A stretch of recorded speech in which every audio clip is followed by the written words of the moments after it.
혹시 여러분 삶을 이렇게 되돌아보면은 오래 기다리던 꿈이 이루어져서 너무너무 가슴 벅차하던 그런 순간들이 떠올려지십니까?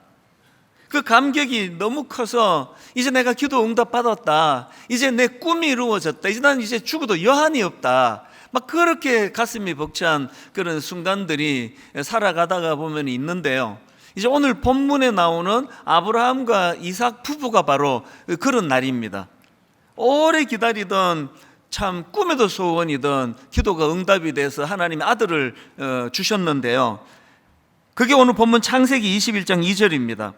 사라가 임신하고 하나님이 말씀하신 시기가 되어 노년의 아브라함에게 아들을 낳았으니, 이게 무려 25년의 세월을 기다리던 그 응답이 이루어졌으니까요. 그리고 인간적인 차원으로는 절대 이게 이루어질 수 없는 그런 일이 일어났으니까 막 얼마나 기뻤겠습니까? 그래서 그 아들 이름 짓는 것부터 기쁨이 드러납니다. 3절에 보니까 아브라함이 그에게 태어난 아들 곧 사라가 자기에게 낳은 아들을 이름하여 이삭이라 하였고, 이삭은 웃음이라는 뜻입니다. 막 이름도 막 주체할 수 없는 기쁨이 막 그대로 지금 담겨져 있는 거거든요.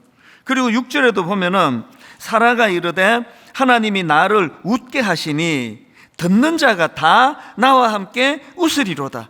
자기뿐 아니라 모든 세상 사람들이 다 이걸 기뻐할 것이다. 우리도 이제 그런 너무 막 어떤 소원이 이루어질 때 막 온 세상이 다 웃는 것 같고, 지금 이 사라가 지금 그런 상황입니다. 그래서 저는 이 말씀을 제가 묵상하고 준비하면서 담임 목사니까요, 또 설교자니까 마음에 막 소원이 일어나는 겁니다. 오늘 예배드리는 우리 모든 성도님들의 삶 가운데에서도 지금 아브라함이 누리고 있고 사라가 누리고 있는 막 주체할 수 없는 기쁨이 좀 삶 가운데 자주자주 일어나기를 원합니다. 그것이 내게 활력이 되고 그것이 내게 또 삶의 어떤 동력이 되게 하는 그 벅찬 기쁨, 그래서 제가 오늘 이런 마음의 그 소원을 가지고 이제 우리가 어떻게 하면은 이 기쁨이 삶 속에서 점점 더 확장되도록 할 수 있을 것인가, 그러니까 이런 것들을 이제 좀 살펴보기를 원하는데요. 그래서 제가 이제 우리 이 기쁨과 관련해서 이 뭐가 우리에게 확장이 될 때 기쁨도 확장될 수 있는가, 이걸 제가 묵상을 하다가 두 가지로 정리를 해봤습니다.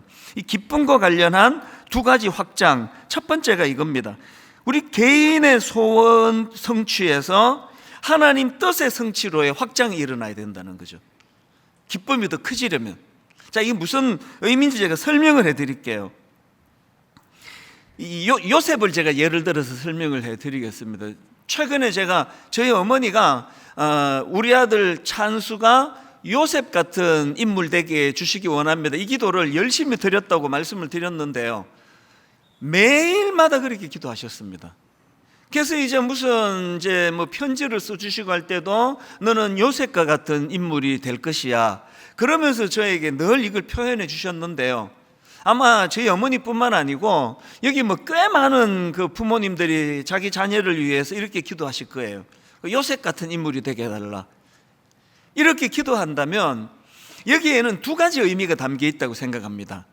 첫 번째는 그 어머니가 그렇게 기도할 때는 이제 그 요셉이 갖고 있는 어떤 개인적인 차원에서의 형통이요, 하나님 저 요셉이 막 감옥도 가고 막 인신매매도 당하고 여러 역경이 있었지만 그 요셉이 그것들을 다 이겨내고 결국은 그 총리 대신이라는 입지전적인 인물로 그렇게 성장하고 성공했던 것처럼 우리 아들도 이런 시련을 잘 이겨내고 그런 인물이 되기를 원합니다.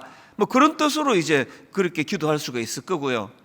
그런가 하면 또 어떤 분은 우리 아들이 요셉 같은 인물 되기 원합니다 할 때는 좀 더 큰 그림으로 기도하는 분이 있으실 겁니다.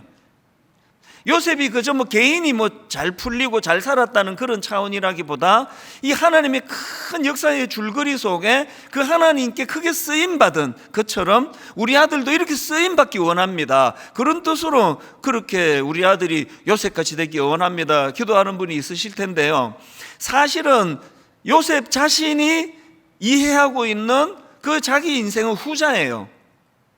나중에 이제 그가 입지전적인 인물이 되고 난 다음에 하는 말 한번 들어보십시오. 창세기 45장 7절입니다.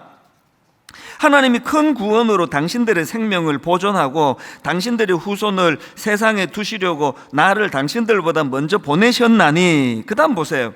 그런즉 나를 이리로 보낸 이는 당신들이 아니요 하나님이시라. 하나님이 나를 바로에게 아버지로 삼으시고 그 온 집의 주로 삼으시며 애굽 온 땅의 통치자로 삼으셨나이다. 요셉은 지금 자기 인생 어떻게 이해하는가 하니까 뭐 운 좋게 한번 성공하고 돈 벌고 높은 자리 올라가고 그런 걸로 이해하지 않고 하나님의 큰 역사의 줄거리에 그가 하나님에게 발탁이 되어 그렇게 쓰임받은 은혜를 누렸던 사람이라고 그렇게 자기를 인식하거든요. 이제 우리 어머니를 생각해 봤습니다. 우리 어머니는 둘 중에 어떤 마음으로 요셉 되게 했을까 생각해 보니까 모르긴 해도 첫째인 것 같아요. 저를 너무 사랑하니까 뭐 역사 뭐 이런 거 잘 모르겠고 우리 아들 그냥 고생 안 하고 잘 살게 해주시기 원합니다. 그런 마음으로 하시지 않았을까 제가 이렇게 추측하지만 이 말씀을 들으시는 어머니가 또 엄청 섭섭할지 모르죠. 뭐 이런 기도였던 저런 기도였던 우리의 기도가 확장이 돼야 돼요. 저 맨날 우리 아들 잘 살게 해주세요, 우리 딸 뭐 잘 살게 해주세요 이렇게만 기도해 갖고는 기쁨의 한계가 있다는 거예요. 이 기쁨이 확장이 되는데 내 개인이 잘 풀리고 잘 살고 높은 자리에 올라가고 이런 것보다도 큰 줄거리로 하나님의 역사와 하나님의 인도하심과 하나님이 주도하시는 그 일에 하나님은 우리를 동참하기를 원하시니까 거기에 잘 쓰임받는 그 길이 행복한 길이다. 그러니까 이렇게 우리가 생각을 좀 확장해야 된다는 거죠. 오늘 본문을 보는 우리 시각도 딱 두 갈래일 거예요. 오늘 본문에 결국은 기도 응답을 받고 결국은 하나님의 뜻이 성취돼 가지고 기뻐하는 이 아브라함과 사라를 보면서 이런 기도를 하는 분이 계실 겁니다. 묵상을 이렇게 하는 분이 계실 겁니다. 하나님, 저도 저거 이루어 주세요. 저도 지금 뭐 집을 하나 장만하려고 하는데 이렇게 돈 모으는 게 힘듭니까? 집 하나 장만할 수 있도록 아브라함에게 그렇게 인도해 주셨던 하나님, 저에게도 이루어 주시기 원합니다. 우리 아들 좋은 대학 보내주시기 원합니다. 아브라함에게도 하셨잖아요. 그리고 또 실제로 우리도 지금 아브라함 부부와 같이 아기를 기다립니다. 하나님, 우리 집에도 생명을 허락하여 주십시오. 뭐 이렇게 기도하시는 분이 계실 겁니다. 그 나쁜 거 아닙니다. 그렇게 기도해야죠. 그런데 여러분, 제가 이제 우리 기쁨을 위해서 우리 생각이 확장돼야 된다 그랬잖아요. 이렇게 내 개인의 성공과 개인이 꿈꾸는 것을 응답받는 이런 차원으로도 본문을 우리가 살펴볼 수 있지만 조금 더 생각이 확장되기를 원하는 거죠. 어떻게 확장되기를 원합니까? 하나님께서는 아브라함을 부르실 때 그냥 너 내 잘 먹고 잘 살게 해줄게, 나 따라오는 게 네한테 유익할 거다 이렇게 부르지 않으시고요, 하나님의 뜻이 있으셨습니다. 맨 먼저 아브라함을 부르실 때 하나님의 말씀이 창세기 12장 2절에 나옵니다. 이렇게 말씀하세요. 내가 너로 큰 민족을 이루고 너에게 복을 주어 내 이름을 창대하게 하리니 너는 복이 될지라. 그리고 3절에 가서 너는 복의 통로다. 네가 복을 빌어주는 그 모든 사람들이 너로 말미암아 복을 받게 될 것이다. 하나님은 아브라함을 큰 그림으로 지금 그를 부르시거든요. 창세기 17장 5절도 마찬가지입니다. 여기서는 하나님이 이름을 바꾸게 해주세요. 계명을 합니다. 아브라함을. 이제 후로는 너의 이름을 아브라함이라 하지 아니하고 아브라함이라 하리니 이는 내가 너를 여러 민족의 아버지가 되게 함이니라. 하나님이 계명시켜 주신 아브라함이라는 이름은 열국의 조상이라는 뜻이에요.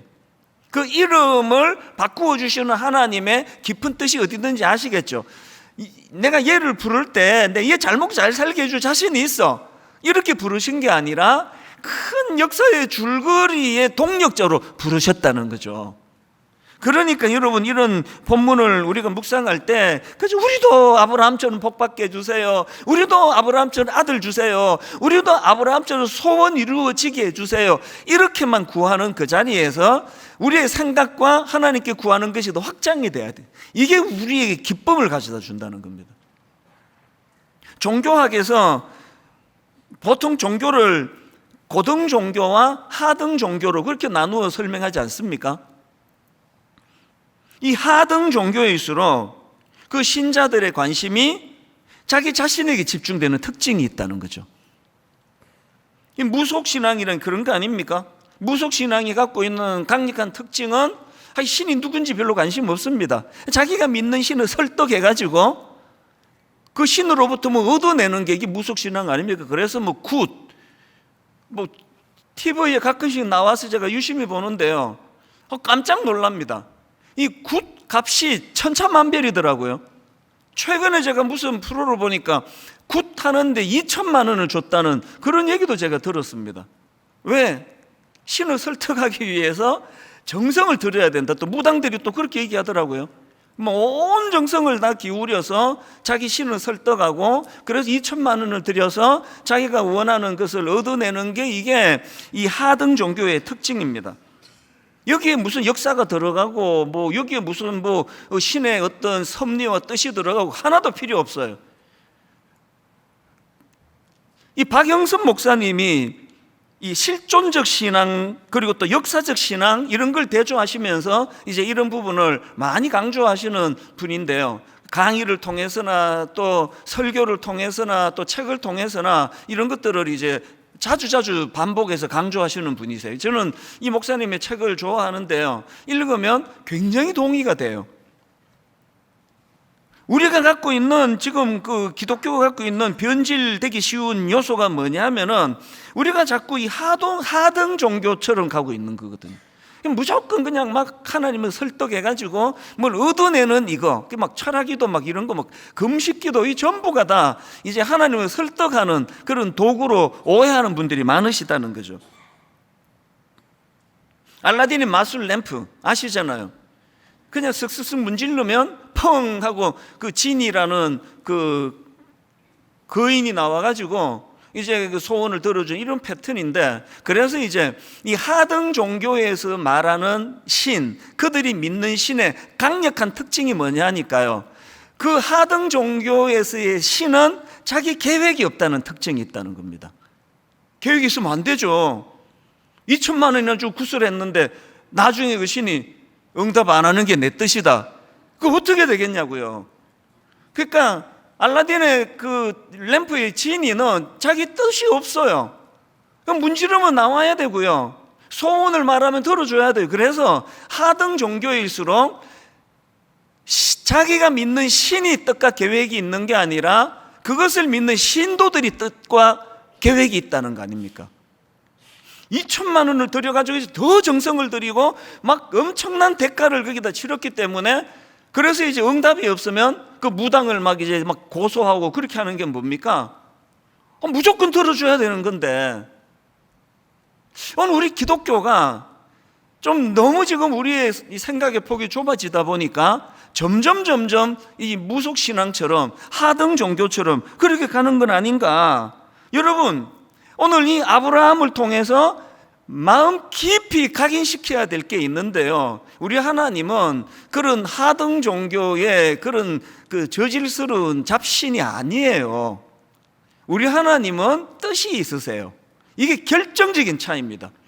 막 2천만 원 내고 막 굿만 하면은 막 이게 뭐 좋은 거든 나쁜 거든 막 심지어는 뭐 누구 좀 죽여주세요, 누구 병들게 해주세요, 그래도 막 한 2천만 원, 3천만 원 내고 하면은 그 신이 설득될 수밖에 없는 게 하등 종교의 구조라면, 우리 하나님은 뜻이 있는 분이에요. 그래서 기도를 자꾸 하나님 설득하는 것으로 자꾸 생각하시면은 그게 좀 곤란합니다.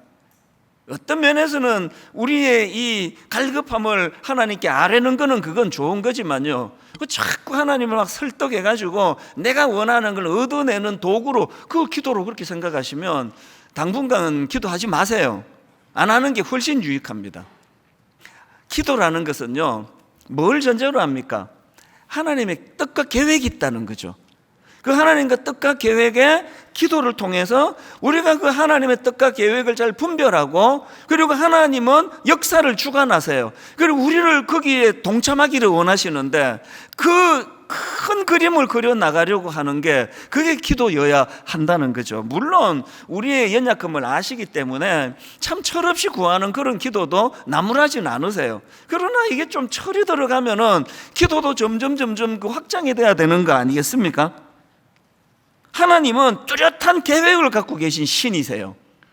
아브라함을 부르실 때도 니 좋은 대로 해라, 어차피 내가 계획 없다, 그런 분이 아니시고요. 맨 처음 아브라함을 부르실 때 하나님 말씀을 보십시오. 창세기 12장 1절, 여호와께서 아브라함에게 이르시되 너는 너의 고향과 친척과 아버지의 집을 떠나 내가 뭐라 말씀하십니까? 너희에게 보여줄 땅으로 가라. 계획이 있으세요. 아무데나 가라. 아닙니다. 하나님은 그런 하등 종교의 그런 저질 신이 아니십니다. 하나님은 뜻을 갖고 계세요. 하나님은 역사를 주관하세요. 큰 줄거리를 가지고 계세요. 그래서 저는요, 이런 차원에서 빌립보서 2장 13절을 굉장히 중요하게 생각합니다. 너희 안에서 행하시는 이는 하나님이시니, 그 다음 보세요. 뭘 위합니까? 자기의 기쁘신 뜻을 위하여. 하나님은 원하는 뜻이 있으세요. 자기의 기쁘신 뜻을 위하여 너희에게 소원을 두고 행하게 하시나니, 하나님은 하나님의 뜻이 있으세요. 그분의 계획이 있으세요. 그리고 믿는 우리가 그분의 뜻과 계획을 이해하고 그 뜻을 이루어가는 일에 우리가 쓰임받기를 원하세요. 기도를 반대로만 하고 있는 거 아닙니까? 이걸 너무나 잘했던 인물이 구약의 한나입니다. 한나도 아브라함 부부처럼 자식이 없어서 오래 참 그 서름을 이겨가면서 또 그 분인나라는 여종이 막 조롱하고 그래서 막 수모를 겪으면서 그렇게 하나님께 그 아들을 구했는데요. 중요한 한 가지 포인트를 한나에게서 우리가 배워야 됩니다. 한나가 그 아들을 얻는 과정에서 하나님께 드린 기도를 한번 보십시오. 사무엘상 1장 15절입니다. 한나가 대답하여 이르되 내 주여 그렇지 아니하니이다. 나는 마음이 슬픈 여자라. 포도주나 독주를 마신 것이 아니요. 그 다음 보세요. 여호와 앞에 내 심정을 통한 것뿐이오니. 지금 이거 한번 보세요. 한나가 생각하는 기도는 하나님께 자기 심정을 통하는 거예요. 내 이 아이가 없는 것 때문에 저 종이 저렇게 나를 조롱하고 비웃고 내가 정말 이 문제 때문에 얼마나 고통하고 있는지 하나님 내 심정을 좀 통해 주시기 원합니다. 이 아픔을 하나님 좀 알아주시기 원합니다. 이 기도의 전제가 뭡니까?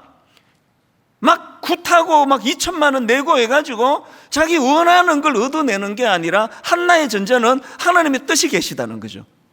그 하나님의 뜻을 잘 모르겠지만 내 기도를 통해 내 심정을 하나님께 아뢰면서 하나님 나에게 이 소원이 이루어지기를 원합니다. 이게 기도예요. 그래서 하나님이 한나에게 응답을 주시잖아요. 그랬더니 무속신앙 같으면 후속 조치 없습니다. 2천만 원 내고 응답하면 끝이에요. 그래 끝. 그런데 한나는 기도 응답을 받고 나니까 또 기도를 해요. 이게 좀 우리가 잘 안 하는 거죠. 수능 전날까지 새벽에 막 본당이 꽉 차도록 모였다가 수능이 끝나는 그 다음 새벽부터 확 주는 이런 일을 하신 분은 회개하시기를 바라요. 무속신앙은 후속 조치가 없습니다. 그래 끝났는데요 뭐. 근데 한나는요 기도 응답 받고 또 기도를 합니다. 어떤 기도를 하는지 보세요. 사무엘상 2장 27절입니다.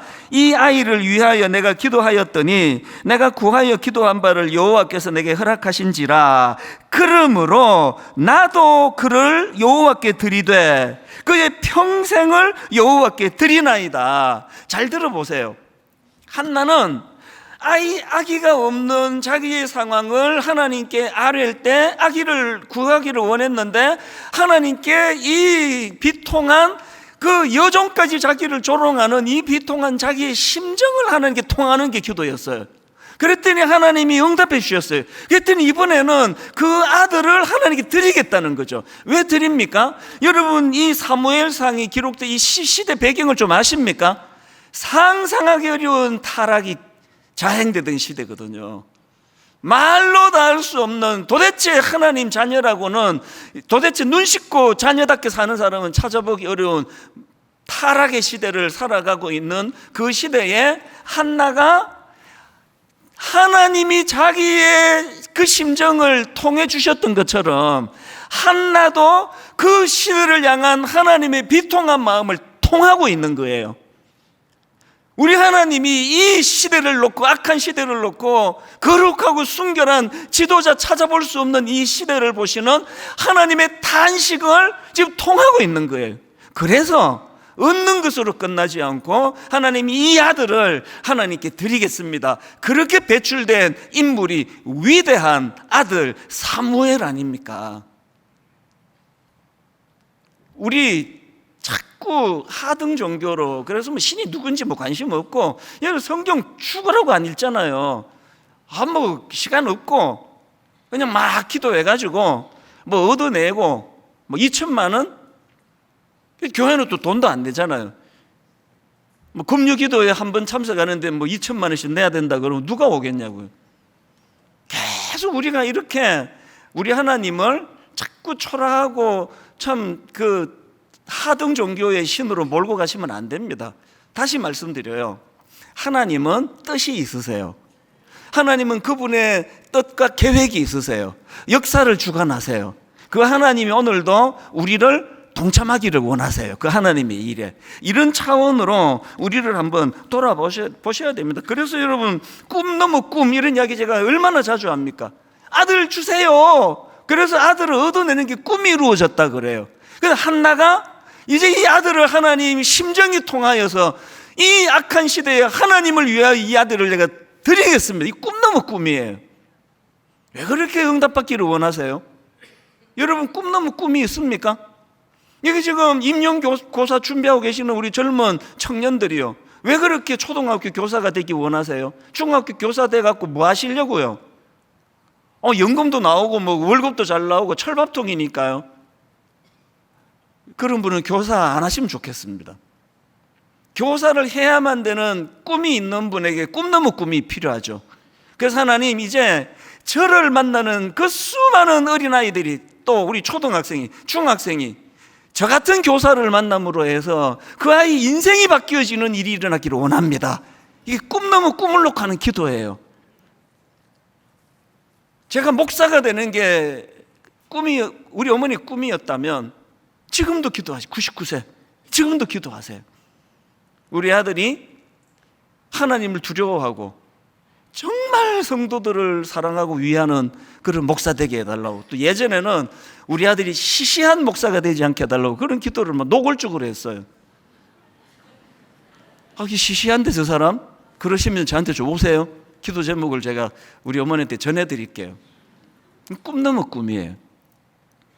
최근에요, 일만소도 파송 운동으로 가신 연세가 좀 있으신 권사님 두 분이 저를 찾아오셨습니다.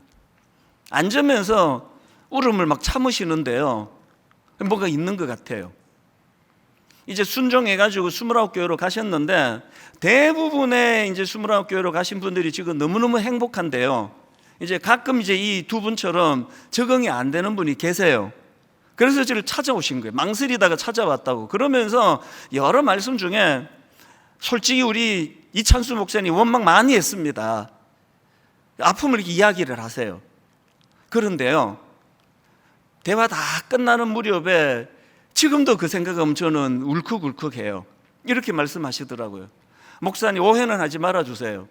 우리가 여기 되돌아오려고 목사님 찾아온 것도 아니고요, 목사님 원망하려고 온 것도 아니고요, 우리 확인하고 싶었습니다. 지금 많이 힘든데요, 적응하는데 이걸 견뎌내야 되는 이유가 있다고 한마디만 말씀해 주세요. 이게 하나님이 기뻐하시는 거라고 목사님 말씀해 주시면 내가 힘을 내서 다시 내가 그 교회 잘 섬기려고 그렇게 찾아왔습니다. 그렇게 하고 울면서 가셨어요. 이 마음이 어땠겠냐고요. 사실은요, 29교회나 지금 인근 작은 교회로 가신 분들도 다 지금 진통을 겪고 있지만, 남아있는 우리 성도님들도 다 지금 진통 다 겪고 있습니다.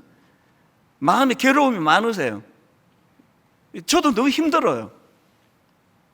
일반소도 파송 운동하기 이전에 그 풍성한 그 봉사자들과 그 순장님들과 교회를 이끌어 가시던 그 한 70, 80%가 가시고 나니까 남아있는 순장님들이 짐이 너무 무거우세요. 괴로우세요.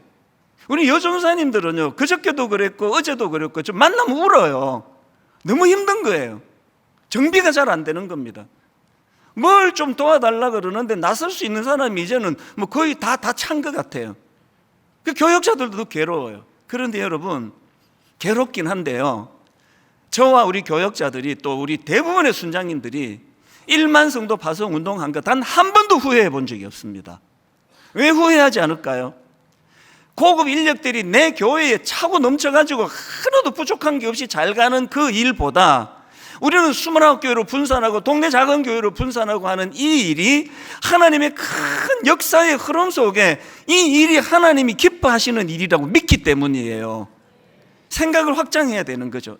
내가 잘 사는 거, 내가 편하게 지내는 거, 내 목회가 잘 되는 거, 이것도 당연히 본능이 있기 때문에 뭐 이걸 피할 수는 없지만 우리의 생각이 점점 그 하나님을 아무 생각도 없는 저질 신으로 전락시켜 놓고 맨날 내 어떤 유익을 위하여 주시옵소서 주시옵소서, 이게 아니라 우리 생각이 확장되어야 된다는 거죠.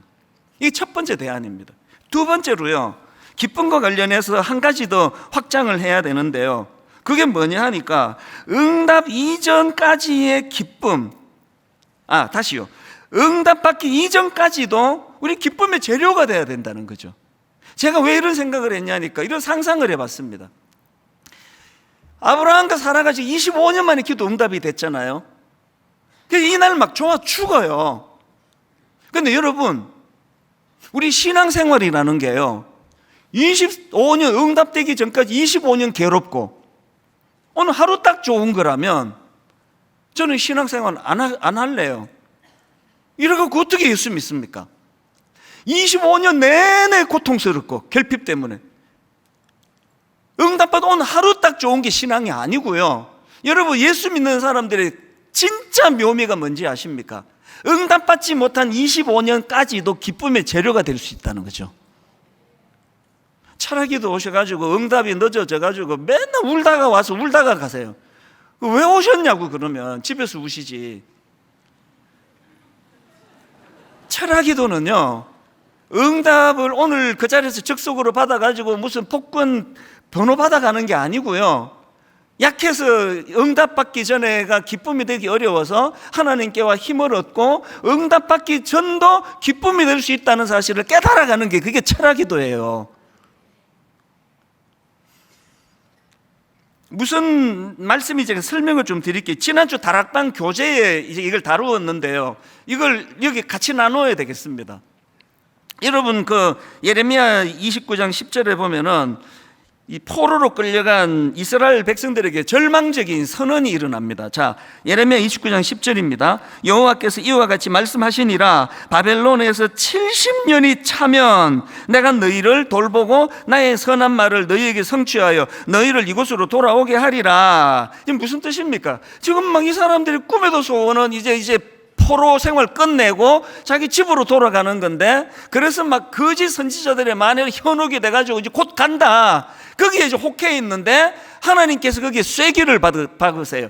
70년간의 포로 생활을 너희들이 치러야 된다는 겁니다. 이게 철학 용어로 전에 한계 상황이라고 말씀드렸잖아요. 한계 상황, 인간의 힘으로 아무리 노력해도 절대로 넘을 수 없는 벽이 있다는 거, 이 한계 상황, 죽음, 암 같은 이런 질병, 한계 상황이에요. 이스라엘 백성들에게 이 70년간 너희들 못 간다, 하나님은 그렇게 결정하셨습니다. 이 한계 상황이에요. 이 얼마나 절망이냐고요. 그런데 여러분, 이런 상황에서 하나님은 난 니들이 미래를 꿈꾸고 희망을 꿈꾸는 인생이 되기를 원한다고 그 말씀을 주시는데요, 어떤 식으로 풀어가는지 한번 보십시오. 하나님이 이 고통스러운 상황에서 어떤 말씀을 주시는가 하니까 예레미야 29장 4절입니다. 보십시오. 만군의 여호와 이스라엘의 하나님께서 예루살렘에서 바벨론으로 사로잡혀가게 한 모든 포로에게 이와 같이 말씀하시니라. 5절, 너희는 집을 짓고 거기에 살며 텃밭을 만들고 그 열매를 먹어라. 아내를 맞이하여 자녀를 낳으며 너희 아들이 아내를 맞이하며 너희 딸이 남편을 맞아 그들로 자녀를 낳게 하여 너희가 거기에서 번성하고 줄어들지 아니하게 하라. 무슨 뜻인지 알겠죠? 자꾸 고향 생각 좀 그만하고 자꾸 그 집에 가겠다 이 소리 이제 그만하고 여기서 너희들이 둥지를 터라. 여기서 너희들이 터전을 마련해라. 그런 말씀을 주시는데요, 바로 그 다음 7절이 그 일들에 대한 의미 부여입니다. 7절을 보십시오. 세 번요. 또 너희는 내가 사로잡혀가게 한 그 성읍이 평안을 누리도록 노력하고 그 성읍이 번영하도록 나 주에게 기도하여라. 그 성읍이 평안해야 너희도 평안할 것이기 때문이다. 하나님은 지금요, 그들이 70년간 포로 생활하는 것에 의미를 부여하는 거예요. 니들이 거기 있음으로 말미암아 그들이 변화가 일어나고 니들이 그곳에서 선한 영향력을 행사할 때에 거기에 가치가 있다고 말씀하시는 거거든요. 의미 부여. 이 의미 부여가 중요한 게, 저는 이민생활 7년 동안에 초기 한 1, 2년은 거의 죽음 직전이었습니다. 용기가 있었으면 뭐 죽었을지도 몰라요. 내 이민생활 초기는 절망 그 자체예요. 눈 씻고 봐도 희망이라고는 단 1%도 없었습니다. 그랬는데요, 하나님께서 저에게 찾아오시고 은혜를 받고 내 인생이 변했습니다. 그 끔찍하고 지루한 이민생활에 의미 부여를 주셨어요. 아메리칸 드림이라 그러는데, 이거 돈 버는다. 나 돈 벌기로 해. 돈을 엄청 벌어가지고 40살이 되면은 한국에 가서 과원 하나 차리고 양로원 하나 차리고, 그 20대 초중반에 참 철없는 나이에 하나님이 이 마음을 주셨어요. 그냥 돈을 벌 거라고. 막 영어도 안 되고 막 학비 대줄 사람도 없고, 그런데 왜 막 미친 듯이 내가 대학을 졸업해야 되느냐 하니까, 이 꿈을 이루는 과정에서 이게 첫 번째 관문이라고 의미를 부여하니까 그 필요도 없는데 대학 졸업장이 막 이를 악물고 졸업해요. 여러분, 저는 대학 졸업이라는 거, 이건 실력으로 하는 게 아니라 이거 의지로 하는 거더라고요. 해야 되니까. 그 다음 관문으로 넘어가니까 그렇게 억지로 그 졸업장 떠놓고요, 그 다음에 대학 졸업장과 전혀 상관없는 일을 했습니다. 흑인 동네로 갔어요. 흑인 동네로 가서 자파가게 큰 도매점인데 흑인 한 사람하고 저하고 2인 1조가 돼가지고, 걔는 중학교도 안 나온 애예요. 대졸인 내가 같이 쓰레기통 치우고 변기 청소하고 물건 재고 조사하고 밑바닥부터 했거든요. 왜? 그래야 내가 나중에 나도 이거 차릴 거니까, 난 돈 벌어야 되니까. 그래서 여러분, 그 쓰레기, 대학 나온 사람이 그 흑인 한 명하고 쓰레기통 뒤지고 있는데 이게 하나도 안 창피했습니다. 왜 안 창피할까요? 의미 부여가 되니까. 나는 여기서 돈 벌을 거야, 돈.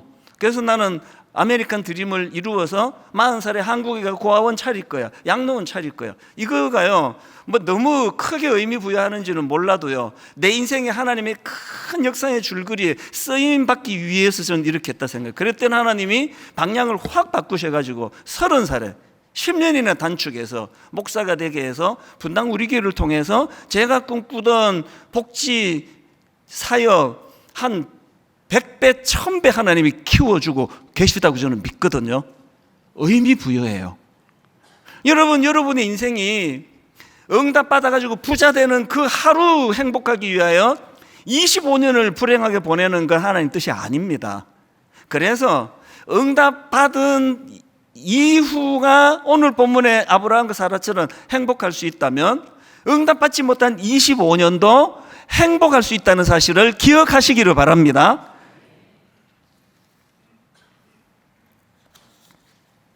여기서 중요한 게 하나 있는데요, 이렇게 하나님께서는 놀라운 삶의 의미를 부여해 주시는데 그 도구가 하나 있습니다. 하나님 쓰시는 도구, 그게 말씀입니다. 예레미야 29장 4절, 만군의 여호와 이스라엘의 하나님께서 예루살렘에서 바벨론으로 사로잡혀 가게 한 모든 포로에게 이와 같이 뭐 하셨습니까? 말씀하시니라. 예레미야 29장 11절, 여호와의 말씀이니라. 그 다음 보세요. 너희를 향한 나의 생각을 내가 아나니 평안이요 재앙이 아니니라. 너희에게 미래와 희망을 주는 것이니라. 응답 못 받아가지고 지금 막 계속 우울하고 막 그냥 기운도 하나도 없고 보니까 뭐 아멘할 힘도 없는 분이 많아요.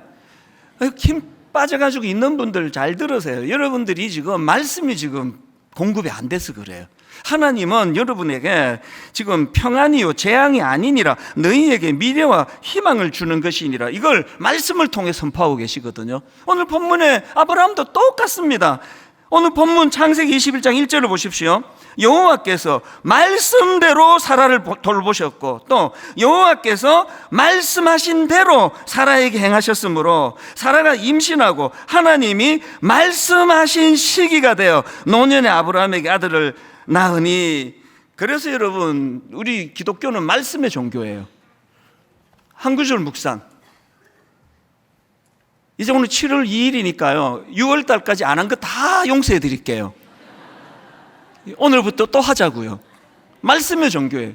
약속의 말씀이 있어야 이게 재앙이 아니고 이게 희망이셨구나. 요셉이 지금 감옥에 처박혀 있는데, 지금 성추행범으로 바울이 지금 너무 억울하게 지금 감옥에 처박혀 있는데, 바울에게, 요셉에게 감옥은 절망이 아니에요. 그 희망이에요. 추억의 장소입니다. 어떻게 가능했냐고요? 창세기에서 말씀하시잖아요. 요셉이 감옥에 가 있는데 그게 형통이다. 왜 형통이냐? 말씀이 공급이 되는데. 바울이 감옥에 갇혀 있는데 그 악한 것들이, 적들이 바울을 감옥에 묶어 두는 것까지는 할 수 있는데 그 이상은 못해요. 감옥에서 막 찬양하고 막 밤새 가지고 막 부흥회 막 해버리고 이러고 막 옥문이 열리고.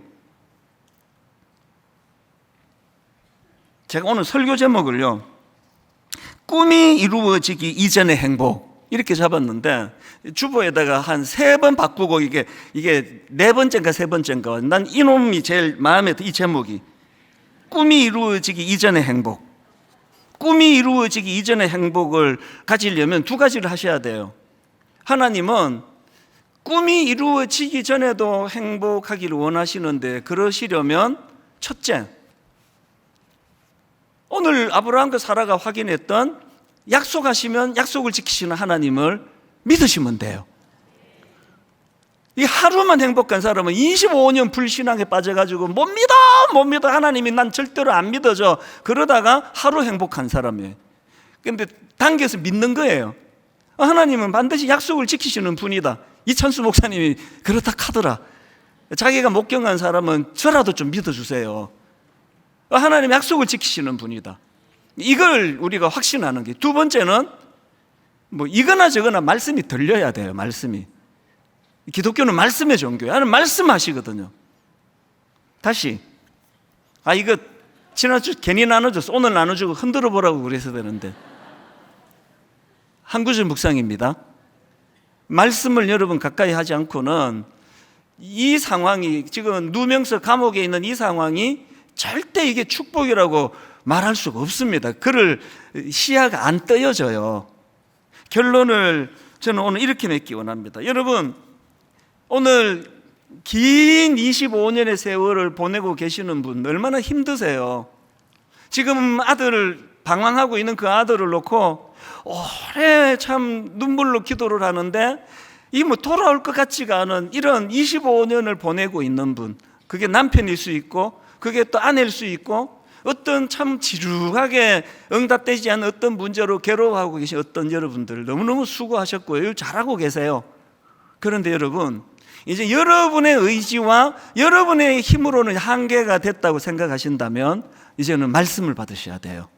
그러니까 하나님께서 내 본심은 니들이 이렇게 비참해지는 게 아니야.